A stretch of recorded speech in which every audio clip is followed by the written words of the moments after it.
Ya, perfecto, muy bien. Entonces, ¿qué es el IPC, no? Estábamos entrando en lo que era la inflación. La inflación es la subida del nivel general de precios de bienes y o servicios. Entonces, en una inflación la idea es que básicamente todos los precios comienzan a subir. Entonces, pero ¿por qué suben todos necesariamente, no? O sea, todos los precios tienden a subir. Es que recuerden que todas las personas consumen, ¿correcto? Absolutamente todas las personas tienden a consumir. Entonces, si vemos que un precio se eleva, obviamente nosotros también, si somos vendedores de algo o si ofrecemos algún servicio, también elevamos nuestros precios.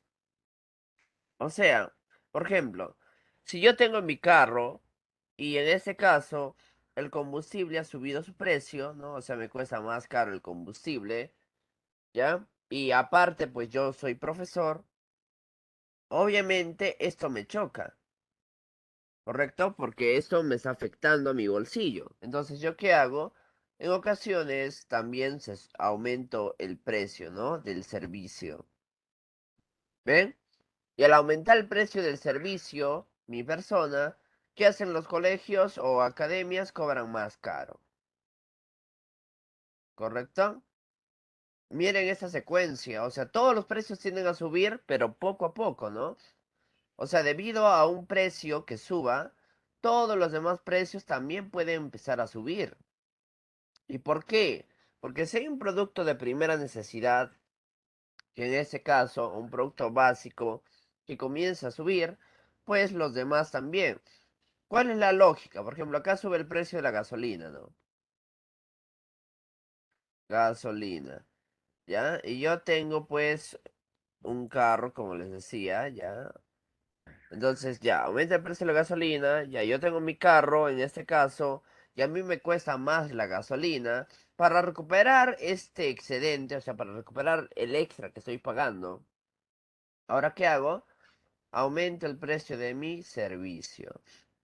Ahora mi servicio va a estar un poco más caro. Obviamente, tengo que levantar un poco porque ¿de dónde voy a sacar esta plata que estoy pagando de más?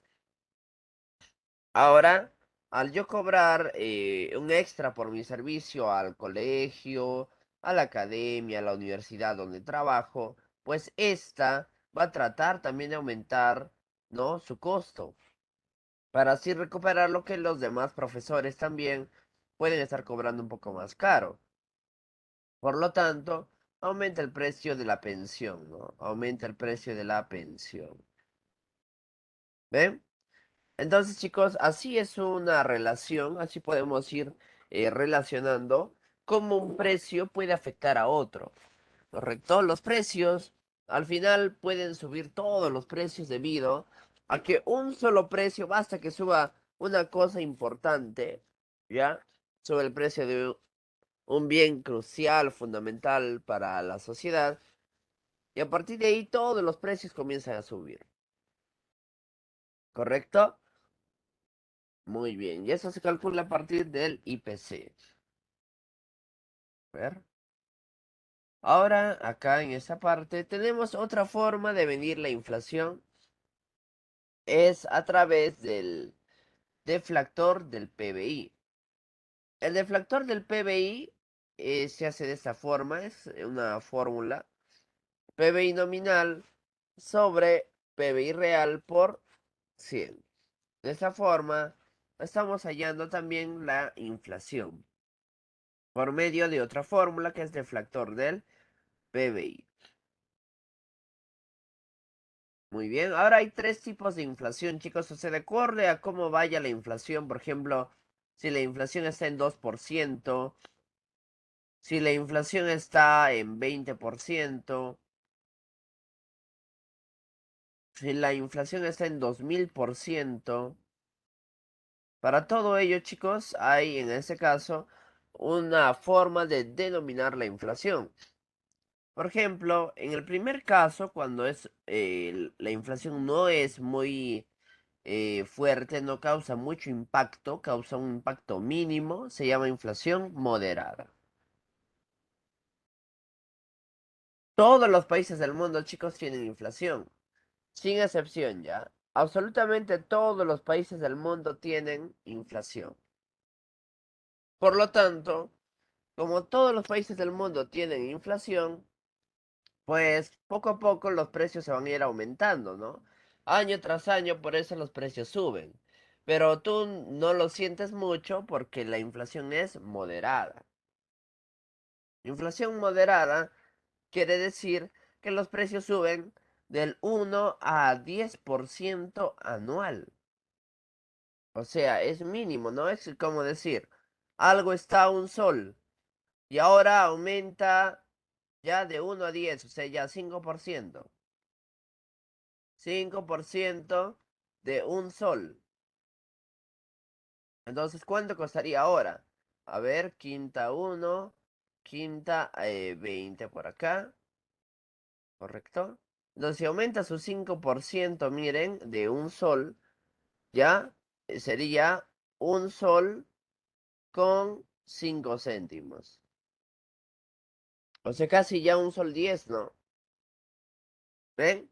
Eso es la inflación moderada. O sea, los precios suben, pero muy lentamente. Así poco a poco, año tras año, todos los precios van subiendo, chicos, cuando hay inflación moderada. Todos los países del mundo tienen inflación. No hay ningún país que no lo tenga, pero tienen usualmente este tipo de inflación moderada. Ahora otro tipo, inflación galopante. ¿Qué es la inflación galopante? Te dice niveles de inflación de 2 o 3 dígitos en el plazo de un año.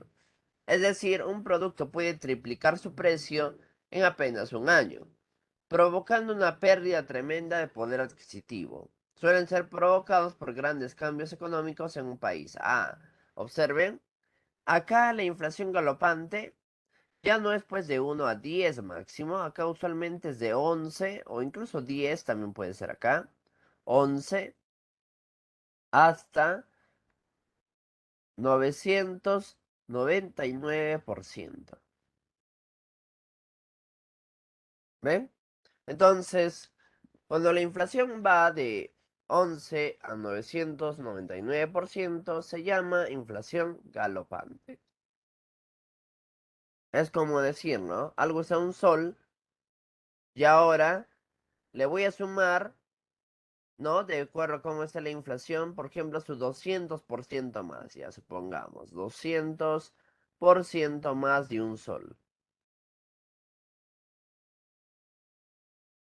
Entonces ahora costaría, se va a dos ceros, 2 por uno 2 más uno 3. Correcto. Entonces, si hay una inflación galopante, lo que va a ocasionar es que el precio ahora ya no sea un sol, ahora sea de 3 soles, por ejemplo, acá. ¿Correcto? Lo cual estamos viendo que prácticamente se está triplicando su precio, ¿no? El precio se ha triplicado de este bien. Y así pues no solamente ese bien aumenta, sino todos aumentan. La inflación galopante entonces también afecta mucho a la capacidad adquisitiva de las personas, a su salario de las personas. Muy bien, ya vamos al siguiente. Vamos a la hiperinflación. ¿Dónde estamos? Acá estamos.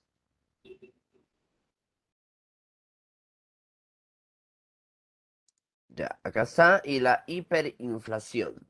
La hiperinflación es cuando los precios suben a más del 1000%. ¿Correcto? O sea, acá es de 1 a 10, acá usualmente es de 11 a 999 y acá es del 1000% a más. Si nosotros vemos que el precio está aumentando su 1000%, ya se llama hiperinflación. Y esto solo pasó una vez en la historia del Perú, que fue en el gobierno de Alan García, ¿correcto? Hay otros países más donde hubo alguna vez una hiperinflación. Obviamente en Venezuela es el caso más reciente. Ahora en Argentina hay una inflación galopante. O sea, galopante, recuerden que es de 11 a 999%. ¿Ya? Igual en Brasil también hay inflación galopante, pero la hiperinflación no se ha dado en tantos países del mundo. Básicamente se ha dado en unos 6 a 7 países, entre los que destaca pues Perú y Venezuela, que están acá en el continente americano. Muy bien, entonces la hiperinflación es cuando los precios suben a más del 1000% anual. Correcto, acá los precios entonces se elevan tanto, ¿no? Que la capacidad adquisitiva prácticamente muchas veces el dinero ya no vale nada. Entonces le ponemos así, ¿no? Por ejemplo, algo estaba a un sol y ahora hay una hiperinflación del 1000%. A ver cuánto costaría 1000% de un sol. Se va a dos ceros, se va a dos ceros. 10 por 1, 10 más 1, 11. Ah, ya, entonces si hay una hiperinflación, algo que estaba a un sol, ahora ya no costaría un sol, ahora costaría 11 soles. ¿Ven? Y así igualmente pasa con todos los precios, ¿no? O con la mayor parte de precios de bienes y o servicios. Muy bien, entonces ya sabemos que hay tres tipos de inflación, de acuerdo a cómo sea la inflación, ¿no? O sea, tenga mucho impacto o tenga menor impacto. El que tiene mayor impacto, pues, o sea, impacto es que afecta mucho más, repercute bastante, es la hiperinflación. Y recuerden que todo país del mundo tiene inflación. No hay país que no se libre de la inflación. Pero usualmente todos los países tienen esto, ¿no? Lo que se llama la inflación moderada. Inflación moderada es cuando los precios se elevan, ¿cierto? Pero muy escasamente en este caso. O sea, muy lentamente también. Es una inflación que llega del 1 hasta el 10% en el peor de los casos, porque se considera hasta 9 en realidad. Entonces, de 1 a 10 podemos decir que es inflación moderada. Ahora, causas de la inflación. ¿Cuál será el origen de la inflación? Todo tiene pues un origen, ¿no? Algo que lo ha causado justamente. Y para eso vamos a ver esta parte, las causas de la inflación. Se dice, la inflación constituye una de las cuestiones más importantes o preocupantes para un país, y es por lo tanto estudiada por todas las corrientes económicas.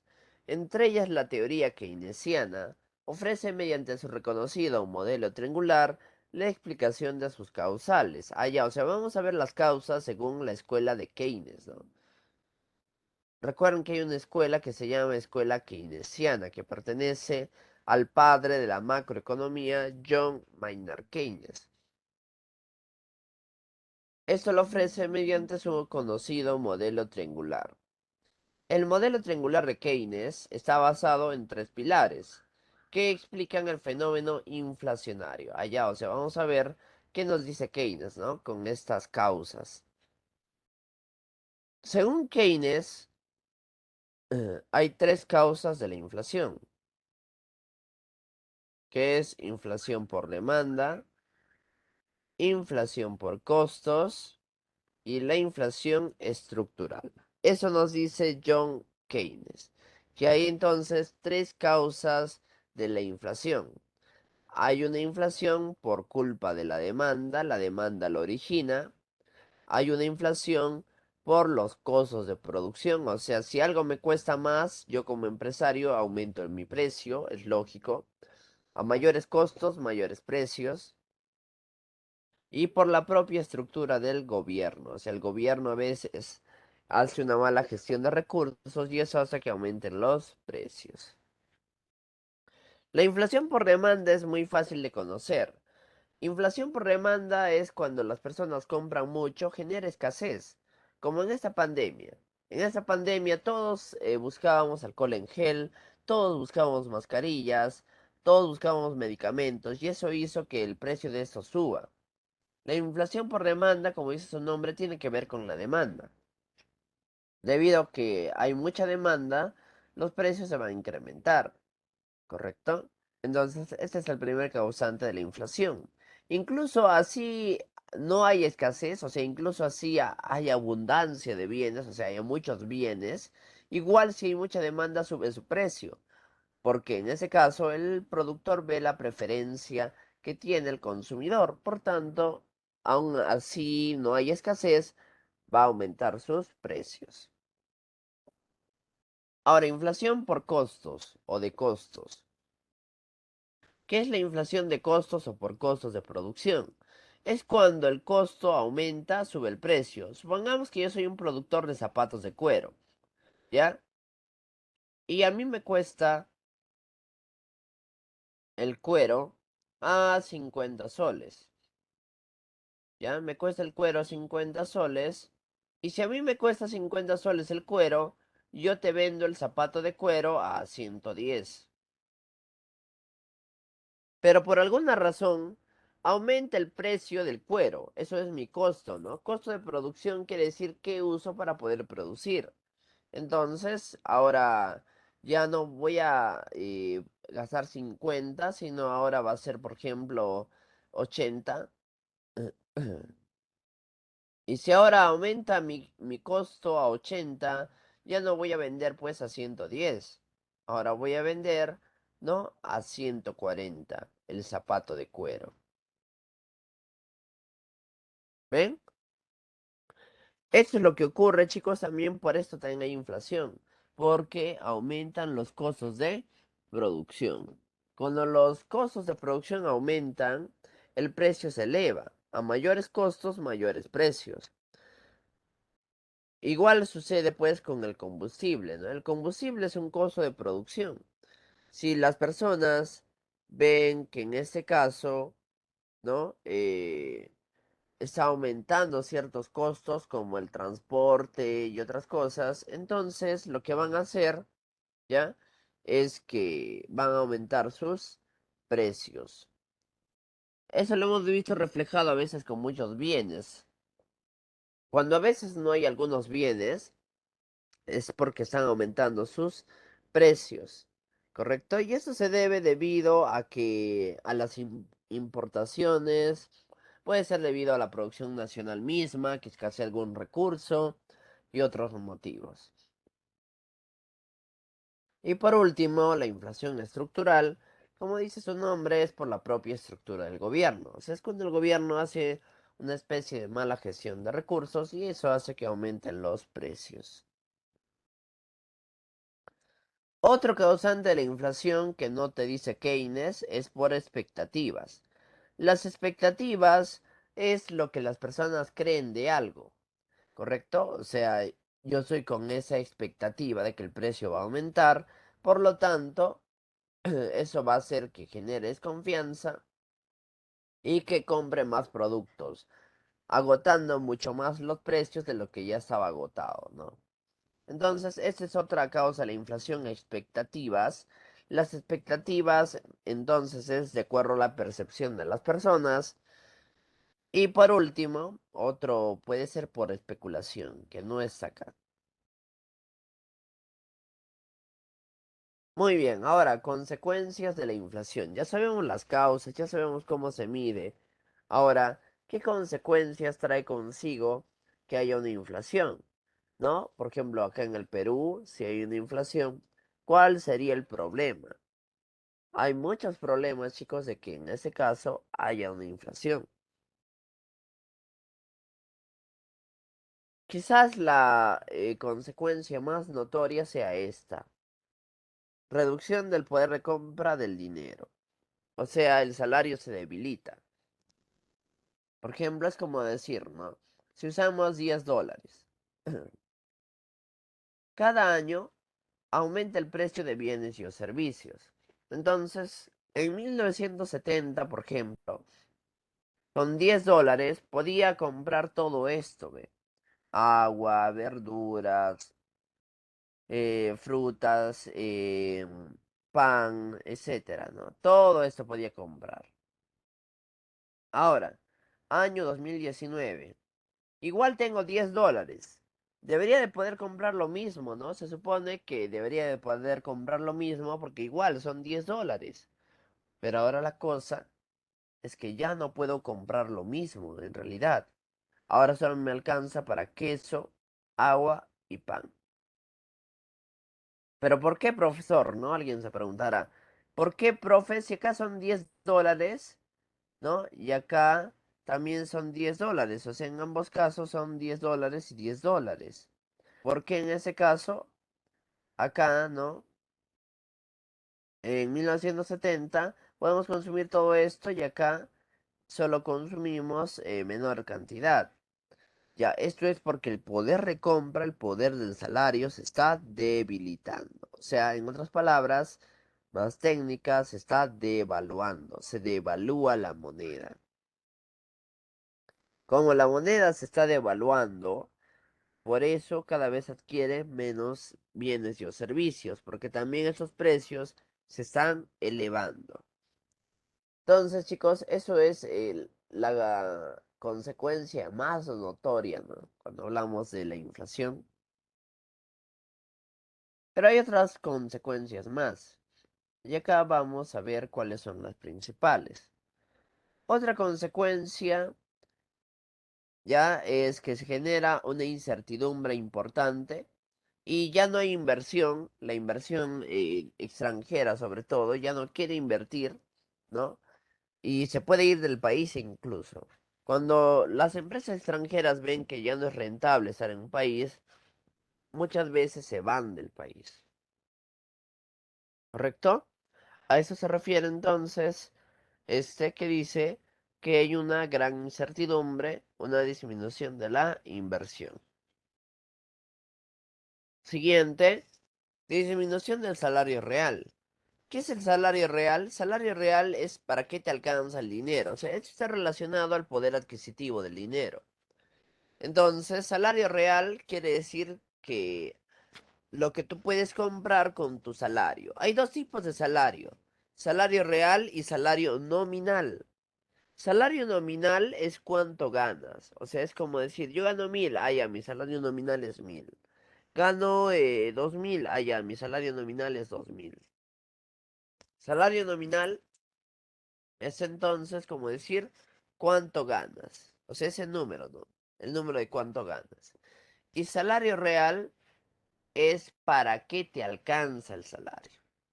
¿Ya? O sea, ¿qué puedes adquirir realmente con ese salario? Por eso decimos que está relacionado al poder adquisitivo. A ver, ¿qué me dicen por ahí? Vamos a ver, hay una pregunta, si no me equivoco. Ya, profe, al hablar de devaluación, o sea, es cuando el dinero pierde valor. Ejemplo, 10 soles ya no vale 10 soles. O devaluar es cuando el precio de las cosas sube y el dinero sigue con el mismo valor, pero ya no alcanza. Ah, ya, muy buena pregunta. En realidad es los dos casos, ¿ya? En realidad el dinero se devalúa, ¿ya? ¿Por qué? Porque puede perder su valor, pero ¿por qué pierde su valor, no? ¿Qué tiene que ver esto? Puede ser por el comercio internacional, por el dólar, por ejemplo, que el dólar está costando más, ¿correcto? Y eso hace que, por ejemplo, las importaciones suban. O sea, si el dólar sube, por ejemplo, nos cuesta más caro traer productos, porque recuerden que para traer productos yo lo hago en dólares, ¿correcto? Entonces, puede ser por el comercio internacional. Otra cosa puede ser que pierda su valor. ¿Por qué? Porque hay excesivos soles en la economía. O sea, el BCR impreso ha emitido demasiados billetes y monedas. Y por último puede ser porque las cosas estén costando mucho más caras. Todo eso hace que el sol, perdón, se devalúe. ¿Correcto? Porque el sol así por así no pierde valor, o sea, tiene que haber algo de por medio, ¿no? En este caso, el sol se ha devaluado, por ejemplo, en esta imagen, o el dólar, en ejemplo. ¿Pero por qué? Porque las cosas están subiendo, ¿correcto? Por ejemplo, ya imaginemos que sea 10 soles nomás, ¿ya? O sea, que no sea esto $10, que sea 10 soles. ¿sí? Y miren, ahorita, por ejemplo, el pan ha subido, ¿no? El pan ha subido el agua, ha subido hasta los piqueos, todo eso ha subido, ¿no? La fruta. Entonces todo está subiendo. Es como decir que yo con 10 soles antes, en 1970, el pan, por ejemplo, estaba hasta 12 por un sol, a veces 15 por un sol, ¿no? Entonces ya el pan 10 céntimos, ¿correcto? Supongamos pan 10 céntimos. Ya, muy bien, este pan 10 céntimos. De ahí el agua 50 céntimos a un sol. De ahí las verduras estaban también mucho menos, ¿no? Todo estaba menos en ese caso y por eso me alcanzaba para todo. Hoy en día el agua está de un sol a un sol 50, ¿no? La botella media, o sea, lo que antes solamente estaba un sol, incluso menos. El pan, ¿no? Ya no está pues a 10 céntimos, está a 20, 25 céntimos, 20 céntimos, 25 céntimos. Y el queso también está subiendo, ¿no? El queso, en este caso, está a 18 soles aproximadamente. Y con esto también nos refleja que está aumentando su precio, porque antes estaba a 12, 13 soles el kilo, ¿no? Muy bien. Entonces, como ven, los 10 soles ya no me alcanzaría para lo mismo. O sea, se está devaluando el dinero debido a que las cosas están costando más caras.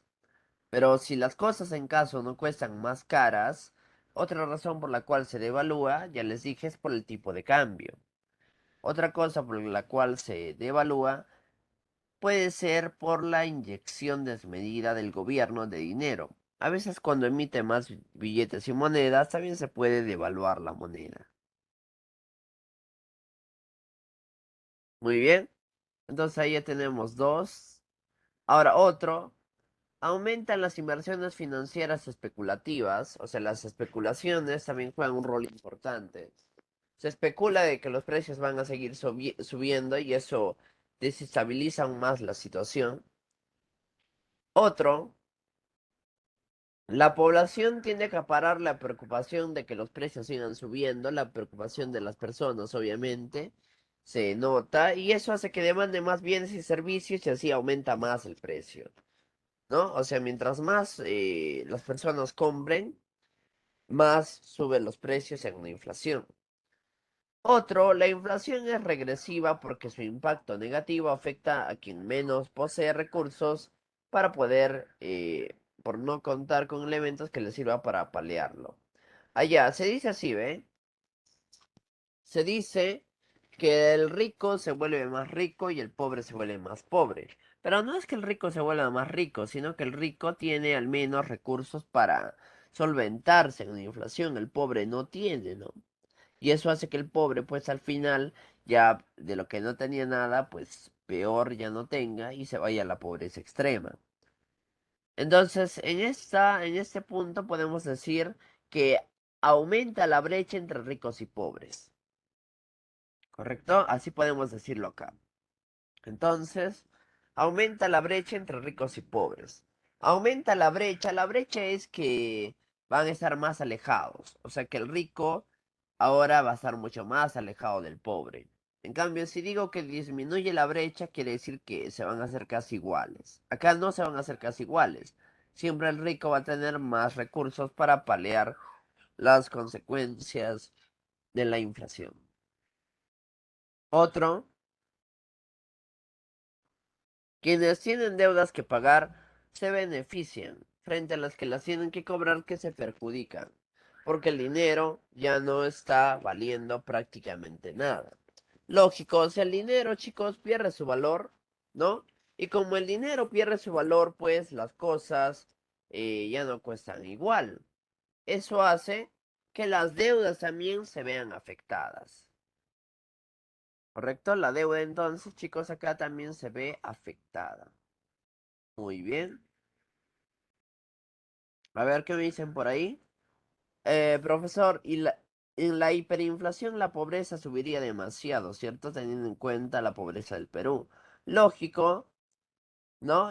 Cuando hay una hiperinflación aumenta la pobreza porque recuerden que la hiperinflación afecta a la capacidad adquisitiva de las personas. O sea, por ejemplo, una persona que a las justas gane 10 soles al día, si las cosas están costando demasiado caras, pues ya qué cosa va a poder comprar, ¿no? Con 10 soles. Incluso hay personas que ni siquiera ganan 10 soles, o no ganan nada, o ganan un sol, 2 soles al día, ¿no? Entonces ellos son pobreza extrema. O sea, aumenta la pobreza en el Perú, ¿no? Con ese punto. Ahora, quienes tienen deudas que pagar se benefician frente a las que las tienen que cobrar, que se perjudican. ¿Por qué? Porque cuando uno presta dinero, por ejemplo, y hay una inflación después, es como que no habías planificado esto, ¿no? Entonces es como que tu plata ya no vale igual. Entonces, como el dinero ya no vale igual, pues obviamente el que ha prestado, o sea, el prestamista pierde, así se dice. El que presta se llama prestamista o acreedor. Y el que gana de cierta manera, o sea, no es que gane en realidad, sino que el dinero ya no vale igual, pero ha podido disfrutar cuando valía más el dinero, es el prestatario, ¿no? O sea, la persona que se ha prestado, el deudor. A ver, ¿qué dicen por ahí? Ya. Entonces ellos ya no tendrían que comer, como habrá sido la inflación en el tiempo de Alan García. Claro, en este tiempo, en el gobierno de Alan García, bueno, les dejé un pequeño resumen en su aula virtual, ¿no? De lo que fue el gobierno de Alan García, ¿correcto? Ahí en su aula virtual, si tú lo revisas, a ver, vamos a verlo acá.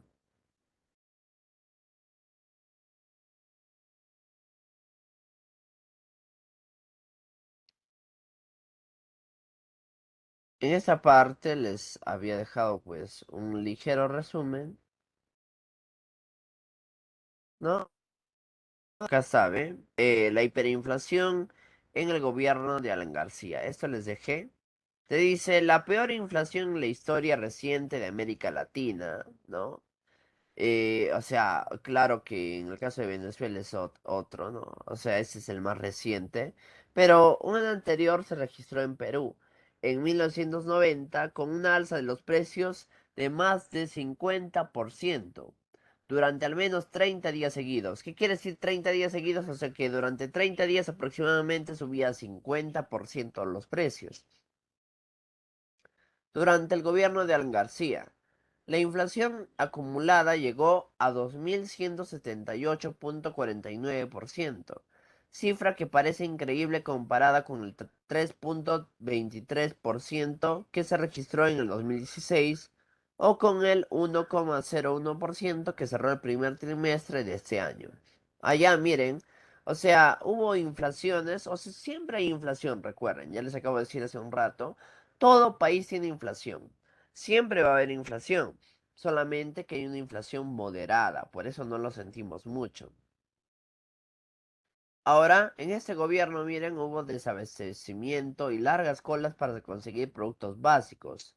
Son una gran parte de los recuerdos de los peruanos que tienen más de 35 años. Además, el INTI, moneda que circulaba, efímera entre 1985 y 1991, fue reemplazada por el nuevo sol, que equivalía a 1 millón de INTIs. Ah, miren, o sea, un sol cuando salió el nuevo sol, ese nuevo sol era igual a 1 millón de intis. O sea, dos billetes de 500.000 intis, ¿no? Vimos ayer que en ese tiempo había billetes de 100.000 intis y de 500.000 intis, ¿no? O sea, medio millón de intis. ¿Correcto? Miren, acá está cuánto estaban las cosas, ¿ve? Por acá tenemos algunos precios, tenemos el arroz, azúcar, ¿no? Que está 2.000 soles, o sea, intis, mejor dicho, 1.500 intis, 2.000 intis, 4.400 intis, 4.200 intis, o sea, una cifra exorbitante, ¿no? Precios demasiado elevados. Muy bien. Y así, chicos, las cosas costaban caras. Un televisor, por ejemplo, a blanco y negro estaba a 30.000 intis, ¿no? Aproximadamente. Y así habían cosas, pues, que estaban por los aires su valor. Muy bien. Ahora seguimos acá en esta parte.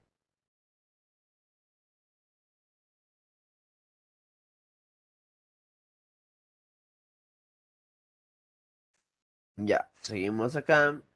Otro se busca reemplazar con una moneda de mayor poder. ¿Qué quiere decir esto? Se da la dolarización. A veces cuando sentimos que nuestra moneda ya no vale nada, y en realidad es porque se está devaluando la moneda, ¿no? Se está devaluando. Entonces, ¿qué hacemos? Buscamos reemplazar por otra moneda. O sea, buscamos una moneda que tenga mayor capacidad adquisitiva y que en ese caso tenga mayor estabilidad.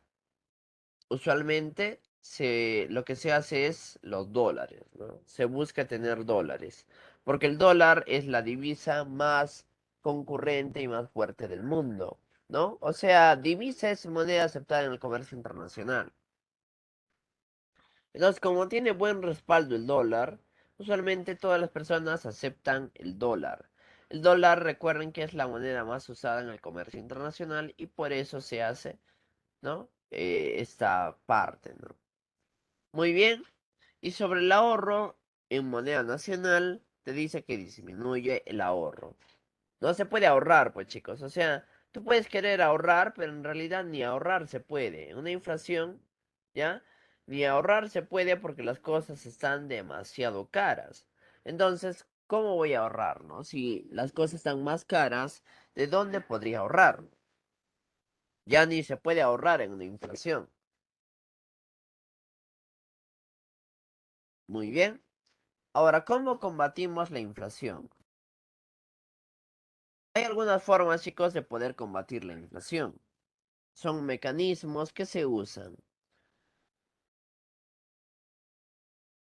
A ver, ¿qué me dicen por ahí? A ver, dice, ¿qué estamos viviendo hoy, profesor? Inflación leve, media o alta. Bueno, no se dice leve, media o alta, recuerden, se dice moderada, galopante o hiperinflación, ¿no? Eso sería la palabra correcta, entonces diríamos moderada es como leve, si, ya, de ahí media es como galopante y la hiperinflación es como alta, ¿no? Entonces, hoy en día estamos sufriendo, miren, según el reporte, ¿no? A ver, vamos a ver ya, último reporte de inflación, ¿a cuánto está? A ver, vamos a ver por aquí, ya. Vamos a ver acá este último reporte de inflación en el Perú.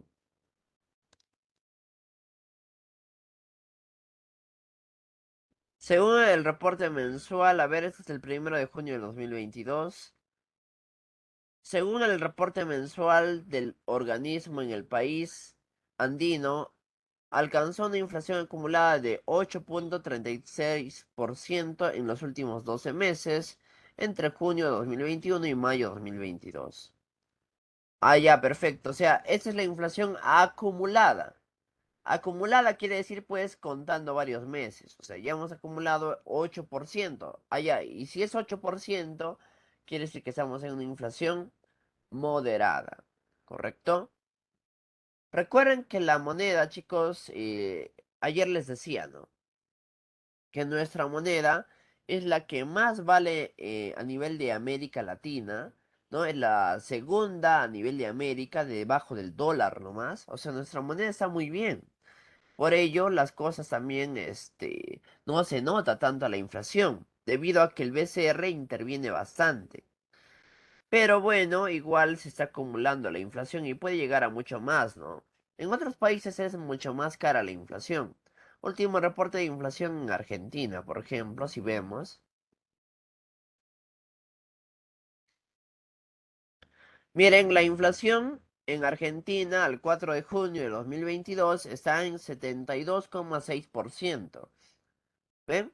O sea, en nuestro país está en 8%, pero en Argentina ya está en 72%. O sea, 9 veces más que lo que hay en el Perú, ¿no? O sea, imagínense cuánto están las cosas en Argentina. De ahí si vemos en Colombia,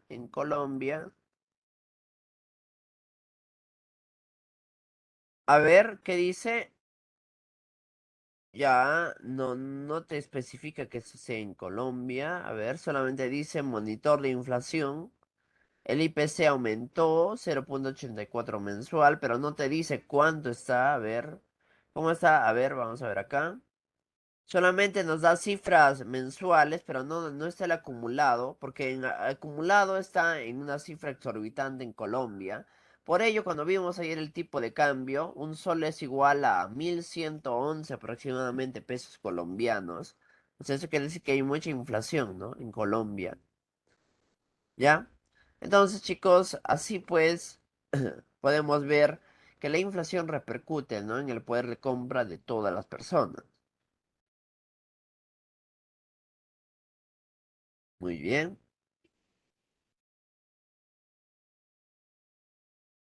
Ahora, ¿qué podemos hacer para que ya no haya inflación? A eso se llama medidas antiinflacionarias, ¿no? O medidas antiinflación simplemente.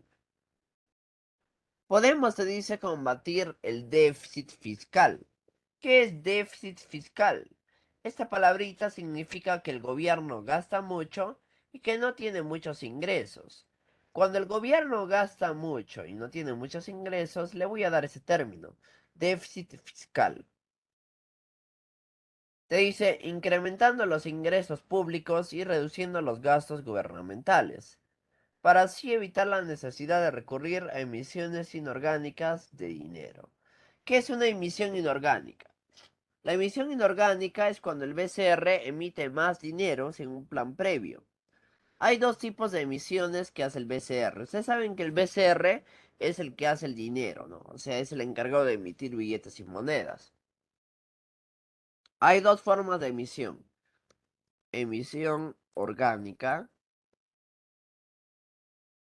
y la emisión inorgánica.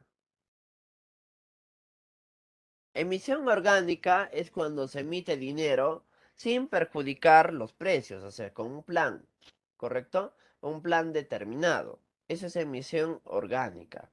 En cambio, en la emisión inorgánica no hay un plan previo y es cuando el BCR emite más dinero simplemente porque el banco lo necesita, ¿no? O sea, el Estado lo necesita.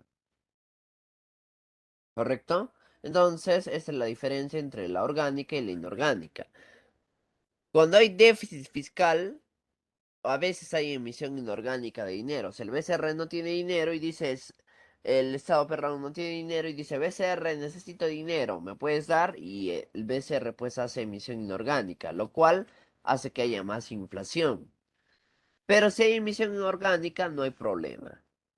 Otra cosa que se puede hacer es reducir la masa monetaria. A veces hay inflación porque hay mucho dinero en la economía, ¿correcto? Eso hace que nuestra moneda se devalúe. Por lo tanto, lo que vamos a hacer es aplicar una política monetaria contractiva. Política monetaria contractiva quiere decir reducir el dinero de la economía. Como hay mucho dinero, lo que vamos a hacer es reducir el dinero. ¿Y cómo se reduce? Con una política monetaria. Como dice su nombre, política de la moneda. Pero contractiva viene de contraer, o sea, para que no haya mucho dinero y así se estabiliza el precio. Se dice a través de la autoridad monetaria para así reducir la demanda agregada, ¿no? Otra cosa que vamos a hacer es aumentar la producción y la productividad, adoptando una política económica favorable a la producción, ahorro y la inversión. Como vimos en esta pandemia, chicos, las cosas estaban muy caras, ¿correcto? Arroz, azúcar y en ese caso sobre todo los implementos de salubridad, o sea, mascarillas, alcohol en gel, medicamentos, pero ¿por qué estaba tan caro? Por la demanda. Entonces, cuando hay mucha demanda, lo que debemos hacer es aumentar la producción. Hoy en día, por ejemplo, ya aumentó la producción, ¿cierto? Hoy en día vemos que ya hay pues muchas mascarillas, que ya hay alcohol en gel a montón, que ya hay alcohol simplemente, no, también a montón, que hay medicamentos a montón, o sea, hoy en día aumentó la producción y por eso ya no vemos inflación en esos sectores, ¿no? Porque si tú te das cuenta, en la pandemia las mascarillas estaban caras, ¿no? Estaban por las nubes. Hoy en día ya no están caras. Muy bien. Y una cosa que podemos hacer, una cosa más, es combatir las expectativas, ¿no? O sea, cambiar la expectativa de la población buscando su confianza. La confianza también es importante acá, ya que si las personas no tienen confianza en el Estado peruano, pues los precios se van a elevar aún más.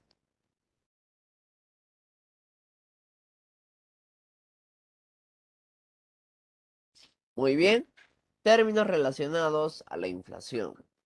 Cuando hablamos de inflación, hay términos que se asemejan a este, pero que pueden significar otra cosa, ¿no? Otro tipo de impacto.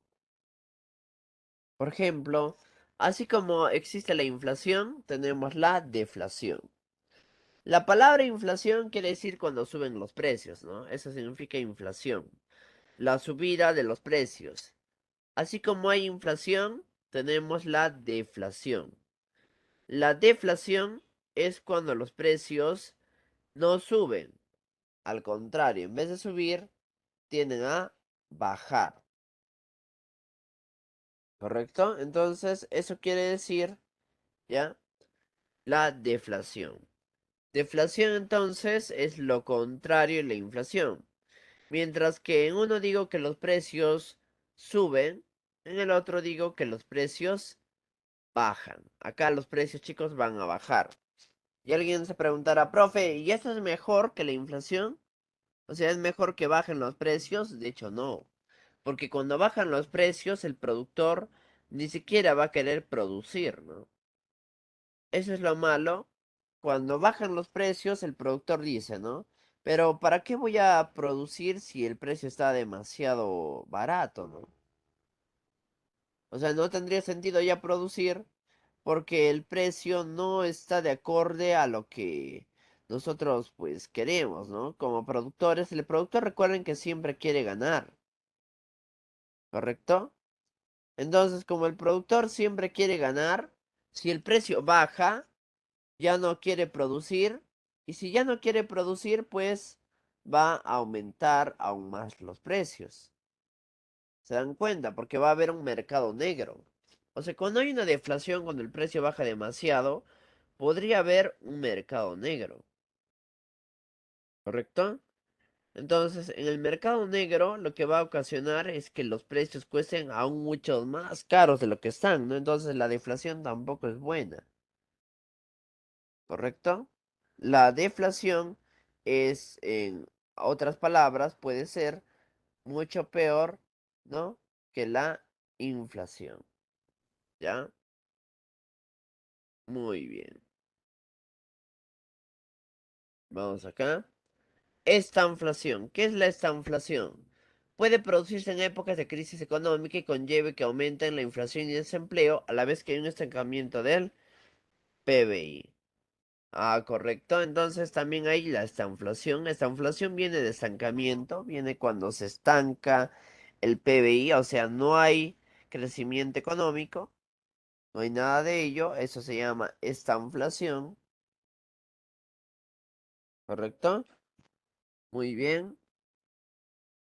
Y ahora la reflación. Te dice, es un escenario donde el Estado estimula artificialmente la economía con el fin de superar una recesión. Para ello utiliza la política fiscal y o monetaria. El objetivo de la reflación es crear inflación. Ah, miren, entonces, ¿qué es la reflación? La reflación es un estado, ¿no? Un círculo donde se crea inflación. O sea, el propio Estado crea una inflación. Pero ¿por qué el Estado crearía una inflación? ¿No? Tú te preguntarás. ¿Qué ocasiona o qué gana, ¿no? Creando una inflación. A ver, vamos a ver acá. El impulso del gobierno puede darse a través de un incremento de la base monetaria, o sea, puede hacer esto la reflación, o sea, crear inflación aumentando dinero. Recuerden que cuando hay más dinero el precio, o sea, va a haber inflación. O puede ser rebajando los impuestos, ¿no? Así también habría inflación en cierta forma. Ambas acciones generan que la población, pero sin embargo, también demande más productos y servicios. Ah, lógico. O sea, si hay más dinero o si ya no hay muchos impuestos, así también el, la persona, ¿no? Las personas pueden comprar más productos y servicios. En una inflación, el objetivo principal del Estado es elevar el consumo. O sea, si yo demando más productos, estoy elevando mi consumo. Si hay más consumo, hay más producción, se supone, ¿no? Porque el productor ve, ah, ya me están comprando, necesito hacer más. Y así es acelerar el crecimiento y evitar una deflación. Entonces, ¿por qué se hace una reflación? La reflación se hace para no entrar a una deflación, porque en la deflación los precios bajan demasiado y podría desaparecer el producto. Entonces, por ello, el Estado lo que hace es crear una inflación artificial para que suban algunos precios y así se establezca un equilibrio.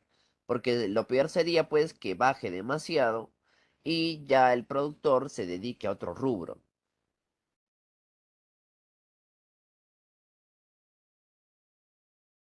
Ahora veremos a lo que es el Banco Central. Miren, todo lo que estamos hablando. Sí, Javier, ¿tienes alguna pregunta?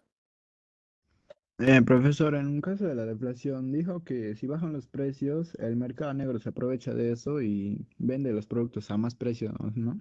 ¿O cómo había hecho? Sí, sí, exacto. O sea, lo malo de la deflación es que como el precio baja demasiado, hay muchos productores que ya no quieren pues producir, porque recuerden que según la ley de la oferta, a mayores precios, mayor cantidad ofertada, ¿no? O sea, se ofrece más, pero a menor precio hay una menor cantidad ofertada. Entonces, cuando el precio cuesta muy barato, lo que va a ocasionar es que el productor diga, no, ya no quiero producir, no estoy ganando nada. Entonces baja su cantidad ofertada. Eso va a ocasionar que el producto igual lo podamos conseguir, pero a un precio mucho mayor, ya en el mercado normal, y en el peor de los casos, ya solamente en el mercado negro. Ahí vamos a poder conseguir también el producto, pero a un precio mucho más caro. ¿Ya? Muy bien. Entonces, es lo que había comentado. Ahora, acá, hablar del BCR. Vamos a ver qué hace el BCR con todo esto, qué es y qué hace. El BCR es la autoridad autónoma e independiente del gobierno central, encargada de preservar la estabilidad monetaria. Allá, entonces, ¿qué hace el BCR? Preserva la estabilidad monetaria. Muy bien. Preservar la estabilidad monetaria quiere decir para que no haya ni mucho ni poco dinero, ¿correcto? O sea, que haya un mercado cambiario en equilibrio aproximadamente. El presidente del Banco Central es Julio Velarde, desde el año 2007. O sea, Julio Velarde ya está aproximadamente unos 15 años, ¿no? Julio Velarde es el actual presidente del Banco Central de Reserva. Funciones. ¿Qué hace el Banco Central? ¿Para qué sirve el Banco Central? Pues el Banco Central, chicos, emite billetes y monedas, esa es su principal función. Administra las reservas internacionales netas, regula el crédito, fija la tasa de encaje, informa al país sobre sus finanzas y regula la moneda. Entonces son, en este caso, las funciones principales del Banco Central de Reserva del Perú. La más importante, la más conocida, es emitir billetes y monedas, ¿no? Luego, administrar la RIN. Recuerden que el Banco Central administran oro, plata, divisas y todo lo que tenga mayor valor. Eso se hace. La Reserva Internacional Neta es en caso de desastres, si hay algún desastre natural o algo, pues se saca el dinero recursos del Banco Central. De ahí regular el crédito. O sea, eso es para que la tasa de interés esté más o menos estable. La tasa de interés que ofrecen los bancos. Fijar la tasa de encaje. Ese es un dinero que no deben tocar los bancos para nada. Eso se llama tasa de encaje. Informar al país sobre sus finanzas también lo hace. Y regular la moneda. Entonces ahí está el Banco Central de Reserva del Perú, mejor conocido como BCRP. Y el Banco Central, chicos, aplica lo que se llama la política monetaria. Si tú recuerdas, en el primer tema de economía, vimos que la economía se dividía en dos, ¿no? Economía positiva por arriba, economía normativa por abajo, ¿cierto? Y luego pusimos que la economía normativa usaba una herramienta llamada la política económica. Acá había algo llamado política, ¿no? Política económica. Y la política económica, chicos, se dividía a su vez en dos, ¿correcto? A su vez, la política económica se dividía en dos. Política monetaria, ¿ya? Monetaria y fiscal, ¿ya? Monetaria y fiscal. ¿Ven? Entonces, ahorita lo que vamos a ver es esto, la política monetaria. O sea, no está dentro de la economía positiva. Ahorita lo que estamos viendo es la economía normativa, la que te dice cómo deberían ser ciertos aspectos, la que te dice, en ese caso, un juicio de valor, qué debemos aplicar, cómo debemos aplicar, ¿no? Qué hacer, cómo solucionar, todo eso es política económica y se divide en monetaria y fiscal. Por lo tanto, vamos a ver qué hace el BCR para que ya en ese caso se controle la estabilidad de la moneda. Te dice, la política monetaria es parte de la política económica, que usa la cantidad de dinero como variable de control para asegurar y mantener la estabilidad económica. Para ello, la autoridad monetaria usa diversos mecanismos. Operaciones de redescuento, operaciones de mercado abierto, operaciones de mercado cambiario, variación del coeficiente de caja e instrumentos cualitativos. Hay dos tipos de política monetaria, chicos. Política monetaria expansiva y política monetaria restrictiva. ¿Cuál es la diferencia entre la política monetaria expansiva y la política monetaria restrictiva? Como dice su nombre, la política monetaria expansiva viene de expandir, por eso se llama expansiva o expansiva es que haya más, o sea, su objetivo de la política monetaria expansiva es que haya más dinero, expandir la cantidad de dinero, su mismo nombre te ayuda, ¿ve? Expansiva, expandir. ¿Ven? Es para que entonces haya más dinero en la economía. Y la política monetaria restrictiva, como dice su nombre, restringe, es lo contrario. O sea, vamos a hacer que haya menos dinero. ¿Correcto? Entonces, cuando el BCR quiere que haya más dinero, lo que hace es una política monetaria expansiva. Y cuando quiere que haya menos dinero, una política restrictiva. A ver, ¿cómo se puede hacer, chicos, para que haya más dinero en la economía, ¿no? La política monetaria expansiva tiene que hacerse para que haya más dinero en la economía. ¿Y cómo habría más dinero en la economía? Con tres cosas. Por ejemplo, reducir en este caso la tasa de interés. Si se reduce, chicos, la tasa de interés, ¿ya? Habría en ese caso más préstamos, ¿no? Lógico. O sea, si los bancos reducen su tasa de interés, ¿ve? Esto, reducir la tasa de interés de los bancos van a querer hacerse más préstamos. Lógico. Entonces, una vez que el banco diga, te voy a bajar la tasa de interés, tú dices, ya, ahora sí quiero préstamo, ¿no?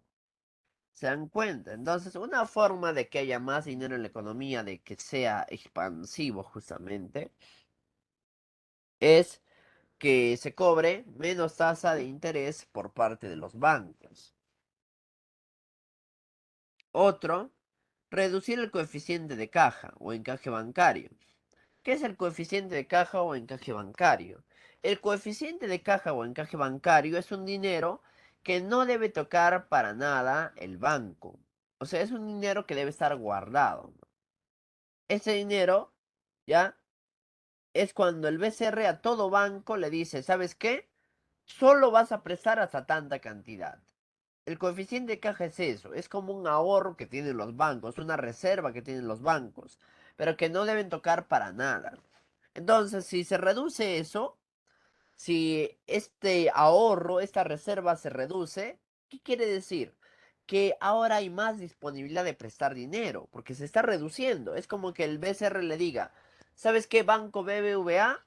Tu reserva va a ser de 1 millón, pero ahora se va a reducir. O sea, le puede decir, ya, tu reserva ahora va a ser de 700.000.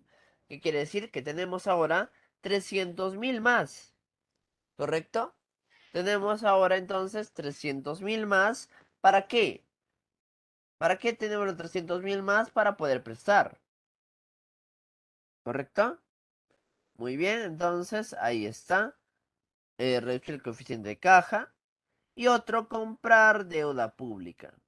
Si el BCR compra deuda pública, ya al comprar en ese caso la deuda pública, pues está aportando dinero. Si el BCR compra, da dinero, ¿ven? Entonces, otro mecanismo es comprar la deuda pública. Porque si el BCR compra, o sea, yo soy el BCR, te compro, estoy dando más dinero, ¿no? ¿Se dan cuenta? Entonces, eso está fácil. Esta parte está fácil. Tú dices, ¿cómo yo haría para que haya más dinero en la economía? Allá. Primero, reducir la tasa de interés de los bancos, porque los bancos tienen dinero. Entonces, yo quiero que haya más dinero y que sea fácil de adquirir por las personas, pues entonces que el banco reduzca su interés para que las personas se presten dinero. Otro, reducir el coeficiente de caja o encaje bancario. O sea, que el BCR ahora ya no quiera que los bancos tengan mucha reserva, que disminuya sus reservas para que así el banco pueda prestar más. Y otro, comprar deuda pública. Si el BCR compra, ya como les comenté, si yo soy el BCR y te compro, te estoy dando dinero. Y de esa forma estoy inyectando más dinero a la economía.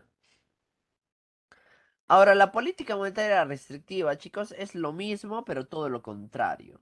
O sea, acá es reducir, reducir, comprar. Acá entonces en el otro va a ser aumentar, aumentar y vender. ¿Ve?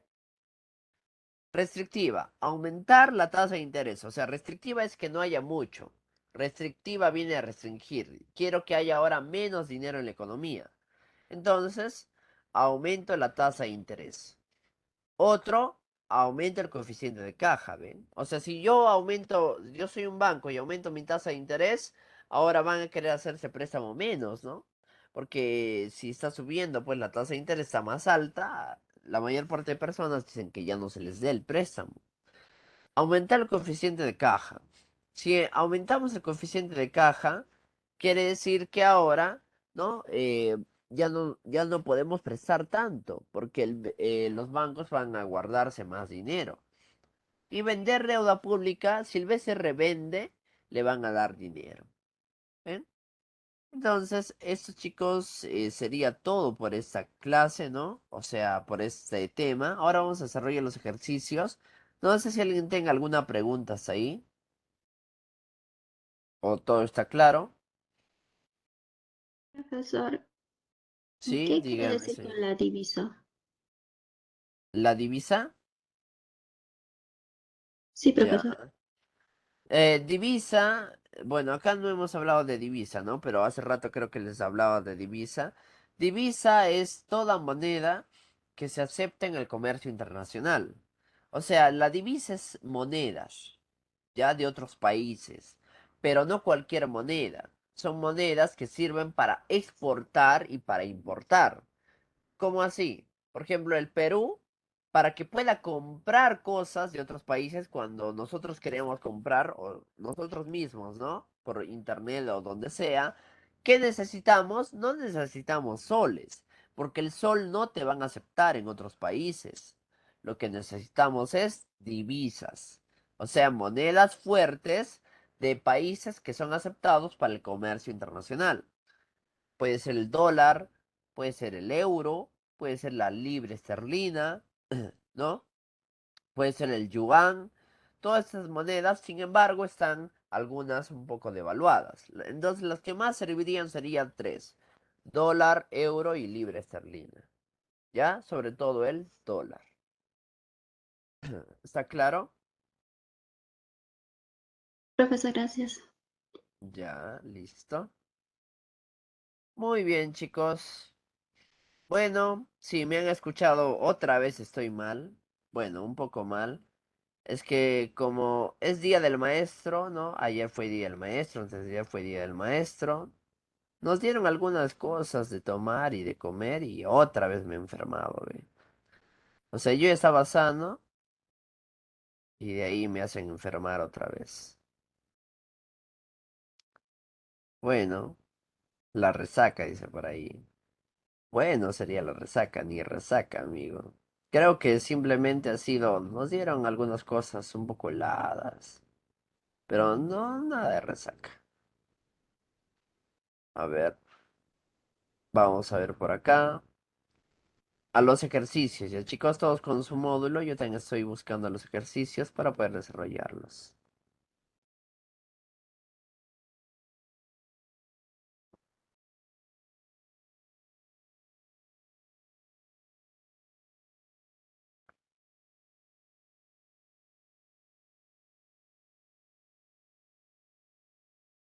Ya, a ver, vamos a este tema, ¿no? Al sistema monetario, desarrollar las preguntas para pasar al siguiente tema, sistema financiero. Ya, ahí está. Práctica 9, chicos. A ver, veamos la práctica 9. Está sencillo también. Ya, te dice, es una forma de inflación ocasionada por el aumento de costos de producción. Es decir, cuando los insumos o materia prima aumentan sus precios. A ver, ¿cómo se llama eso? Inflación por costo, profesor. Inflación por costo, dice. Claro, muy bien, ¿no? Entonces sería inflación por costos. Pues justamente su nombre te dice, ¿no? Hay una inflación por, o sea, aumentan los costos, entonces hay una inflación por costos. Y en el examen preval del ciclo B 2022, ¿no? Vino una pregunta así, o sea, de inflación, y vino, ¿cómo se llama cuando hay mucha demanda, ¿no?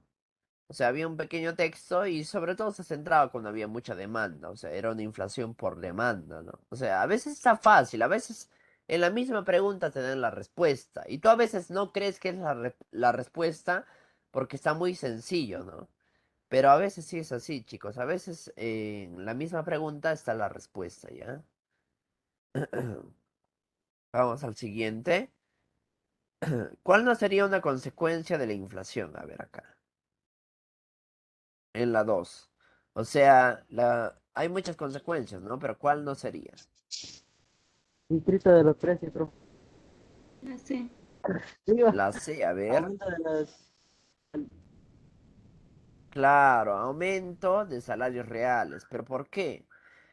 En este caso, distorsión de los precios es que los precios pues comienzan a subir, bajar, etcétera. Esa es una consecuencia de la inflación. Desvalorización de la moneda también, ¿no? O sea, la moneda ya no vale igual. Muchos ya no quieren ese valor, se devalúa. Ya no pueden adquirir lo mismo y hay inestabilidad económica. Salario real obviamente no aumenta, ¿no? No es que vas a poder adquirir más. Siguiente. Diga, ¿cuál de los siguientes factores no genera o no favorece el desarrollo de procesos inflacionarios? O sea, es una medida para combatir la inflación.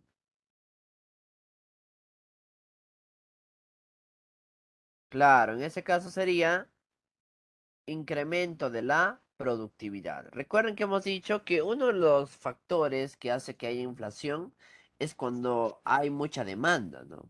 Y cuando hay mucha demanda, los precios pues se van a elevar debido a la escasez. Entonces, para evitar la escasez, ¿qué hacemos? Incrementar la productividad. Muy bien, siguiente, si en la economía la tasa de inflación resulta ser más alta de la que se había estimado, entonces se presenta que a ver, sería, gana el prestatario, gana el prestamista, el banco debe cobrar intereses, ah, la autoridad monetaria debe subsidiar, el acreedor gana. ¿Cuál de ellos sería? Eso les había comentado, ¿no? Acá, chicos, cuando hay una inflación, lo que va a pasar es que gana el prestatario y el prestamista pierde. Prestatario es la persona que se ha prestado y prestamista es la persona que da el préstamo, ¿no? Entonces acá gana el prestatario y el prestamista pierde porque la cantidad de devolver el dinero es la misma, sin embargo el dinero ya no vale igual. Vamos a las 5. Esther es una niña muy aplicada que desea conocer una de las funciones del Banco Central, que es la emisión de billetes y monedas que existen en el mercado. ¿Con qué otra denominación se conoce a esta función? La ¿Con qué C. otra denominación conocemos? A ver, la C dice por ahí. La C, Emisión de... Muy profe. bien, claro, emisión de circulante. Correcto, está perfecto, ¿no? Emisión de circulante. El circulante, chicos, es pues justamente billetes y monedas. Entonces está perfecto, acá sería emisión de circulante. Vamos acá. Si en la economía se aprecia que los billetes desgastados y sucios circulan a una mayor velocidad que los billetes nuevos y limpios, se puede explicar dicho fenómeno con la proposición conocida como... Integration. Ley de Gresham. Muy bien, eso se llama la ley de Gresham. Correcto. Entonces acá, chicos, como bien indican, es la famosa ley de Gresham, ¿no? Muy bien, vamos al siguiente. Cuando menciono el valor real del dinero, me estoy refiriendo a valor real del dinero, real, ¿ah? Real. Real es su material, recuerden. Hay dos tipos de valores, valor nominal y valor real. Valor nominal es el valor que le asigna el Estado, o sea, el 10, el 5, el 1. Ese valor que está en el billete o moneda, eso se llama valor nominal. Valor real es el material, o sea, la composición de qué está hecho la moneda, el billete. Eso quiere decir. Siguiente, decir que el dinero debe ser capaz de circular en la economía sin deteriorarse por un tiempo razonable. Estoy haciendo referencia a la característica de Durabilidad. durabilidad, ¿no? Debe ser empleada por metales duros que así me permitan que el dinero pueda circular muchos años. Muy bien. Cuando compras al contado una casaca en gamarra, el dinero que paga está cumpliendo la función de... Hay tres funciones, ¿no? Sería medio de cambio. ¿Hasta qué pregunta tienen, chicos, en su módulo de este tema? ¿Hasta qué pregunta están? 10. A la 10, Hasta profe. la 10. Profe, mío no hay la C. ¿No hay? Qué raro. A veces se puede pasar, O sea, supongo. en la C está otra pregunta y en la D está otra. O sea, la Mm, respuesta en la D, pero hay una C. claro, entiendo. Bueno, seguramente son algunos errores de impresión, las culpas del caso, pero a veces suele pasar, ¿no? Ya, a ver, vamos a la 10. Ya los otros ya no haremos porque no está, ¿no? No está en su... Ya, a ver, hasta la 10. Indica qué tipo de inflación existiría en un país si la población aumenta su consumo solo porque tiene la sensación de que los precios seguirán incrementándose. Es una La C, profe. sensación, una percepción. Muy bien, sería expectativas. Las expectativas es muy similar a la demanda, solamente que las expectativas es una demanda por una sensación, una percepción. En cambio, cuando digo inflación por demanda es por necesidad. ¿Correcto? Es porque las personas necesitan algo y justamente por eso comienzan a comprar más. Las expectativas, en cambio, es la situación donde tenemos percepciones, ideas, a veces erróneas, y eso genera también una inflación. Muy bien, entonces chicos, hasta ahí vamos a desarrollar esta parte, ya que pues los otros no están, pero los vamos a dejar para el repaso. Ya esto lo voy a poner para el repaso, estos tres que sobran. Muy bien, porque vamos a tener un repaso, ¿no? La otra semana será La otra, no, el 26 es su examen, ¿no? En todo caso, la última semana para que estén más frescos. El 24, profe. Ahí está el 24, disculpen, sí, el 24, tienes razón. Ya, muy bien, entonces pasaremos, chicos, ya al siguiente tema, ya que pues ya hemos terminado toda esta parte.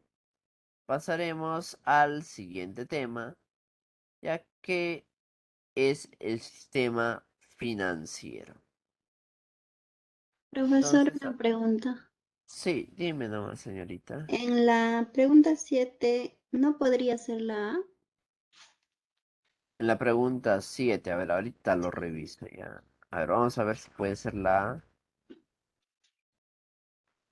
A ver, ahorita, un momento.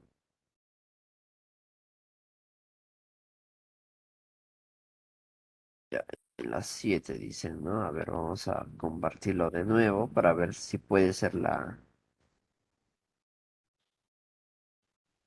La pregunta es del valor real del dinero, profe. ¿Se refiere a qué? Ah, entiendo, entiendo. Ya. A ver, la A dice su capacidad adquisitiva, ¿no? No, en este caso, recuerden que en una parte del tema hemos visto que hay dos tipos de valor de la moneda y del billete. Un valor intrínseco. El valor intrínseco es el valor que tiene el dinero por sí mismo. Y hay un valor extrínseco, o sea, un valor fuera. O sea, ya no es el dinero, sino ya es fuera del dinero. Entonces, dentro del valor intrínseco hay dos. Valor nominal o legal, ¿ya? Que es el valor que aparece en el billete o moneda. Y el valor real, o sea, ¿qué quiere decir esta palabra? Valor real. O sea, realmente cuánto costaría el dinero. Por eso se llama así, valor real. O sea, cuánto costaría este billete, esta moneda. Cuando tienes un billete, dices, este billete, por ejemplo, vale 100 soles. Pero ¿por qué vale 100 soles? Realmente vale 100 soles, o sea, no sé, tiene algo de plata, tiene quizás alguna, no sé, bañado un poco en oro, no sé, ¿no? Pero ¿por qué cuesta 100 soles? No, vale 100 soles, ¿por qué? Porque ese valor le ha dado el Estado, ¿correcto? Es un respaldo legal en este caso, el valor que le ha dado el Estado. Pero el valor real se refiere, realmente estos 100 soles, ¿cuánto costaría? O sea, ¿cuánto costaría si alguien lo pone como una venta? Bueno, su material es no tan bueno, etcétera, ¿no? Es de algodón, níquel, aluminio, algunos compuestos. Allá, entonces su valor real podría ser, ¿no? Si yo lo pongo a la venta, podría ser ya, no sé, de un sol, supongamos. A eso se refiere el valor real. Entonces, la capacidad adquisitiva, esto de acá, es un valor extrínseco. ¿Qué quiere decir valor extrínseco? O sea, fuera. Fuera, ¿para qué vale? ¿Para qué vale estos 100 soles? A eso ya se refiere capacidad adquisitiva. ¿Para qué vale? Ah, vale para comprar, digamos, dos camisas. Ahí eso ya es un valor fuera, ¿ves? O sea, no es el valor real, eso ya es un valor de cambio. Muy bien, entonces eso sería, chicos, esta parte. Ahora sí, vamos a pasar al siguiente temita. El siguiente temita no es complicado, es hablar también de teoría más que todo, que es el sistema financiero.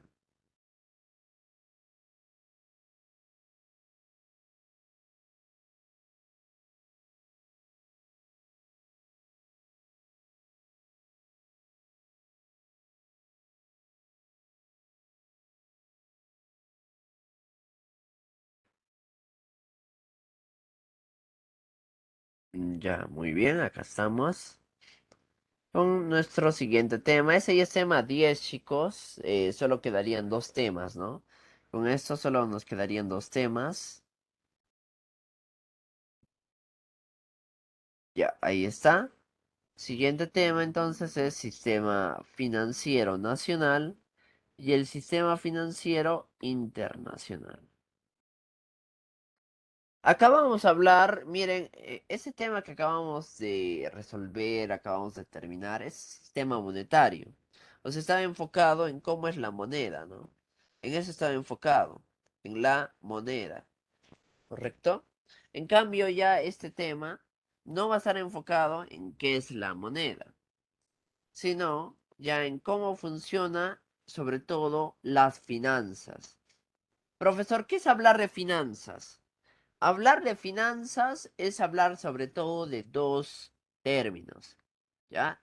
Las finanzas es hablar sobre todo de dos términos. Esos términos son préstamo, ¿ya? Préstamo y ahorro. Esas dos palabritas, chicos. Préstamo, ahorro. A eso sobre todo equivale el sistema financiero. Hablar de préstamos y hablar de ahorros. Y a la operación clásica de préstamo, o sea, lo que más se conoce como el préstamo es a través de un crédito, ¿correcto?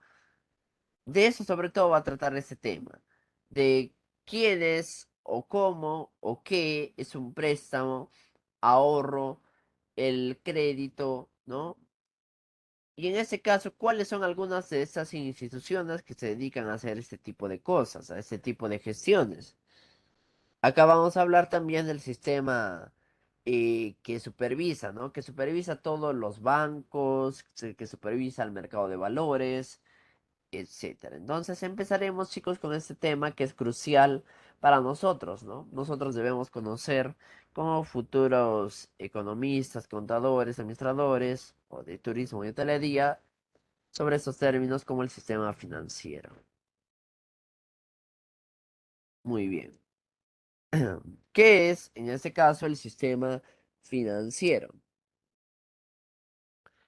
Te dice, en un sentido general, el sistema financiero o sistema de finanzas está formado por el conjunto de medios, instituciones y mercados, cuyo fin primordial es canalizar el ahorro. ¿Qué es canalizar el ahorro? O sea, captar el ahorro, a eso se refiere, captar el ahorro de los prestamistas o los que tienen superávit hacia los prestatarios o unidades de gasto con déficit. Profe, ¿qué es superávit y qué es déficit? Alguien se preguntará. La palabra superávit, ya esta palabra superávit, es cuando las personas tienen mucho ingreso y ese ingreso es mayor al gasto. Entonces, cuando el ingreso es mayor al gasto, se llama superávit. Pero cuando el gasto, o sea, es lo contrario, ¿no? Cuando el ingreso es en este caso menor al gasto, ¿ya? Cuando el ingreso es menor al gasto, se llama déficit, porque estás gastando mucho. En cambio acá tengo más ingresos. Entonces acá tengo superávit. En el de abajo acá tengo déficit, ¿ya? Déficit. ¿Ven? Entonces, ¿de qué se encarga o cómo funciona el sistema financiero? La idea del sistema financiero es captar el ahorro de las personas que tienen superávit. Porque ¿quién ahorra? No ahorra el que gasta mucho, ¿sí o no? ¿Quién ahorra? Ahorra el que le sobra dinero. Si te sobra dinero, ¿ya? ¿Qué quiere decir? Si te sobra dinero, quiere decir pues que tienes un superávit, ¿correcto? Yo no creo que ahorres cuando tengas déficit. Porque si tienes déficit, quiere decir que estás gastando demasiado más de lo que tienes. Entonces, ¿quiénes ahorran? Los que tienen superávit. Si yo tengo superávit, ahorro. Si tengo déficit, no ahorro, pues no puedo. Entonces, las personas que tienen superávit ahorran.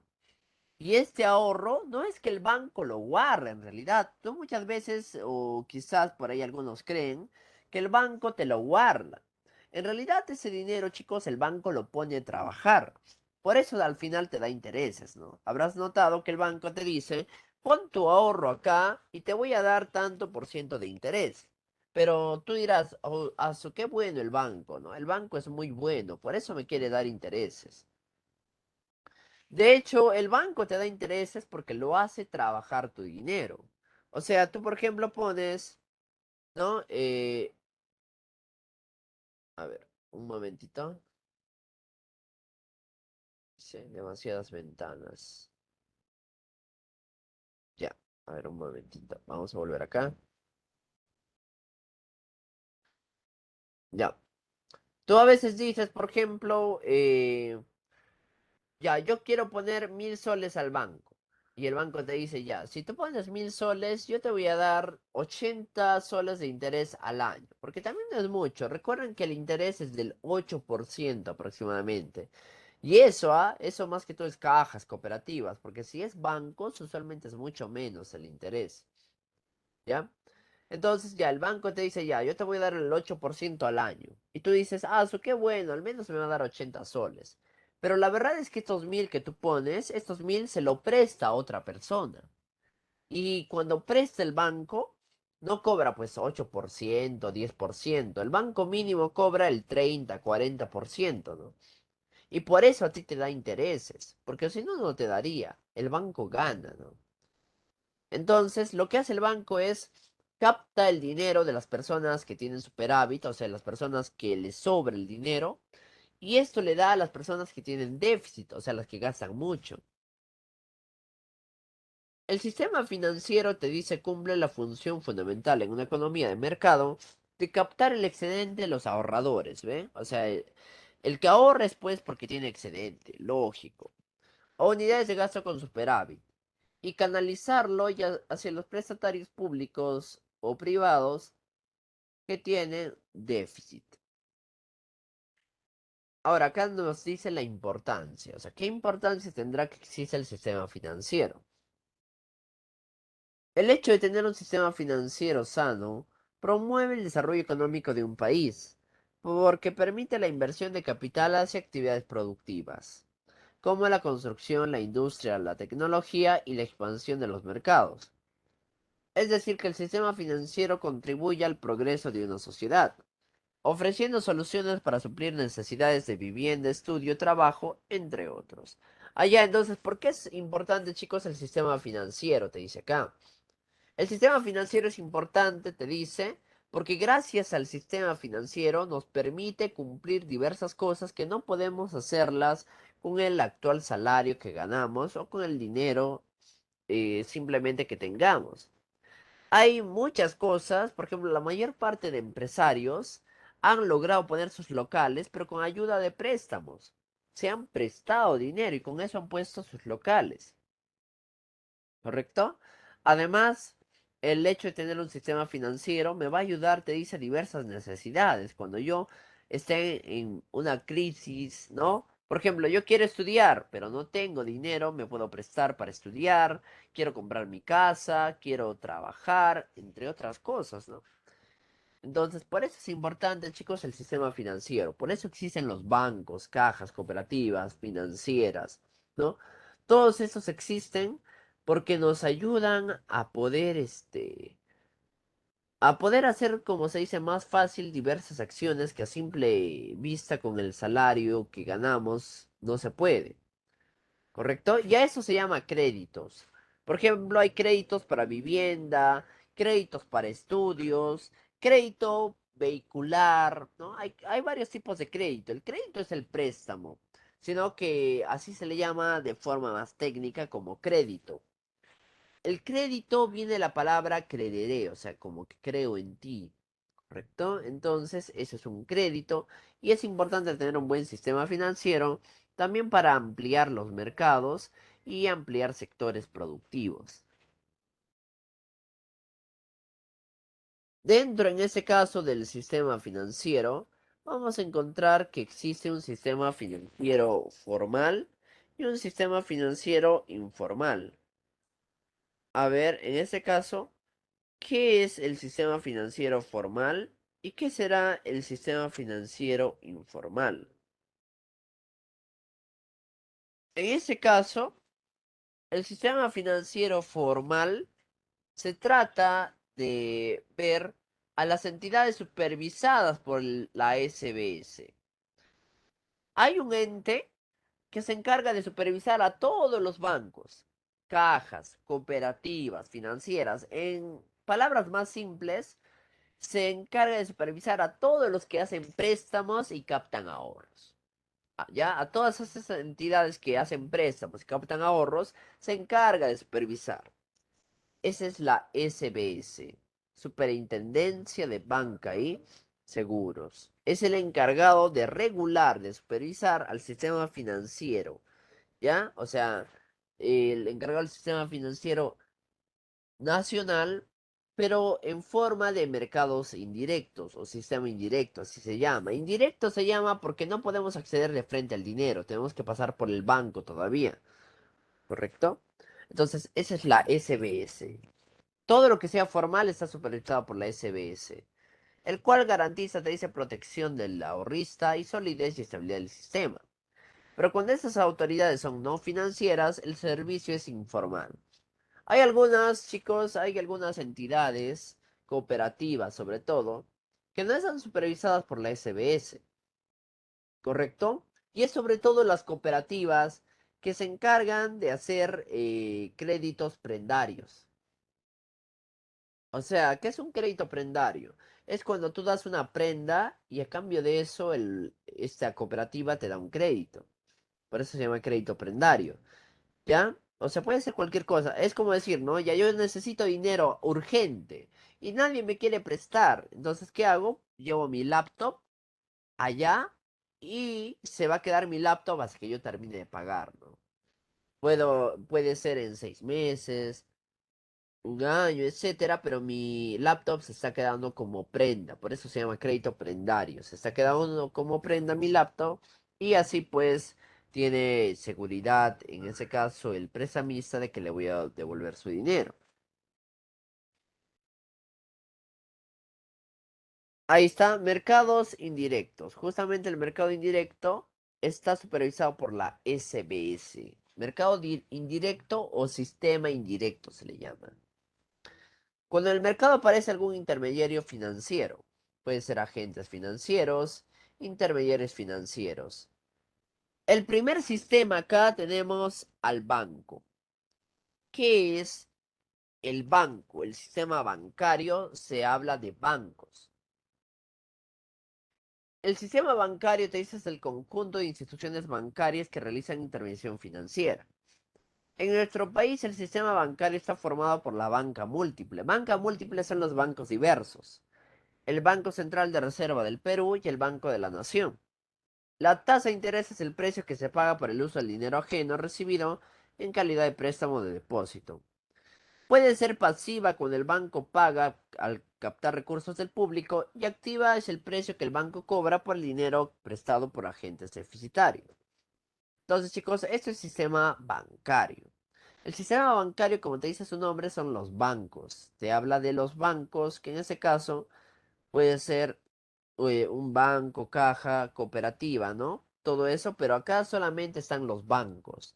Porque cuando ya hablamos de caja, cooperativa, financiera, ya no son sistema bancario, ya se llama sistema no bancario.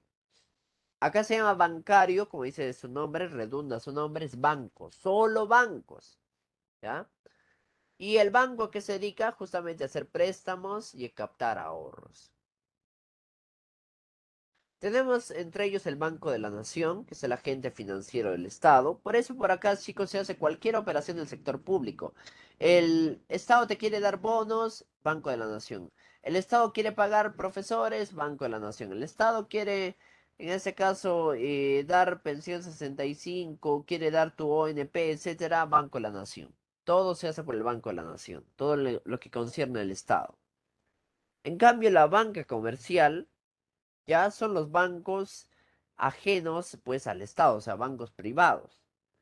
¿Ves? Son instituciones financieras cuyo negocio principal consiste en recibir dinero del público en depósito bajo cualquier otra modalidad contractual y en utilizar ese dinero, su propio capital y el que obtenga de otras cuentas de financiación, en conceder créditos de las diversas modalidades o aplicarlos a las operaciones sujetas a riesgo de mercado.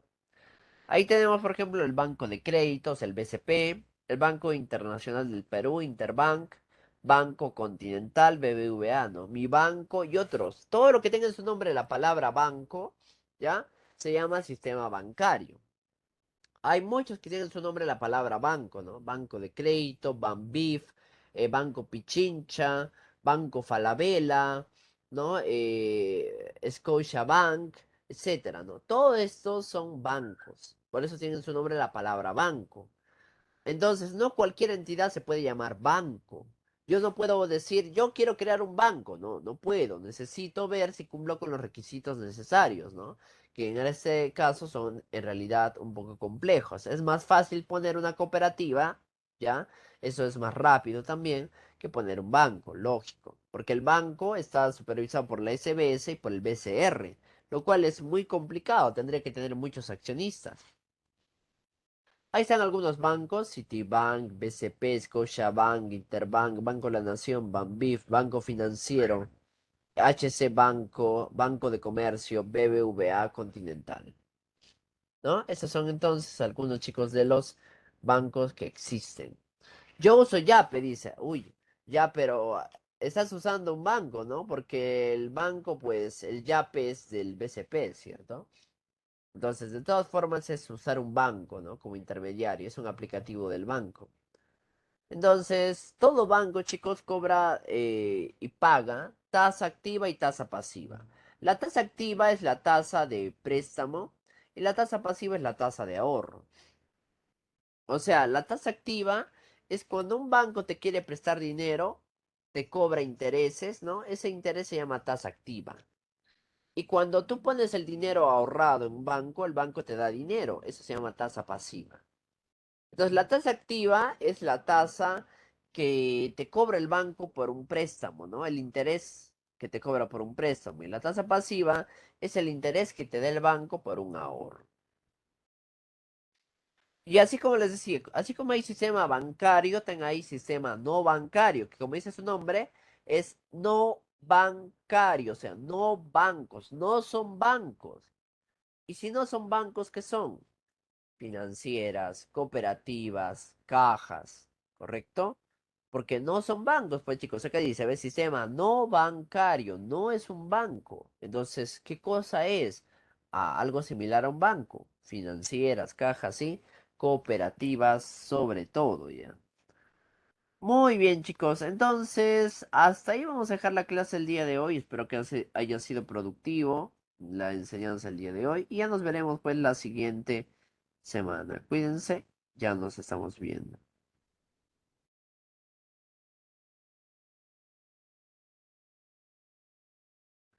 Luego, profe, cuídese. Hasta luego, amigo. Nos vemos.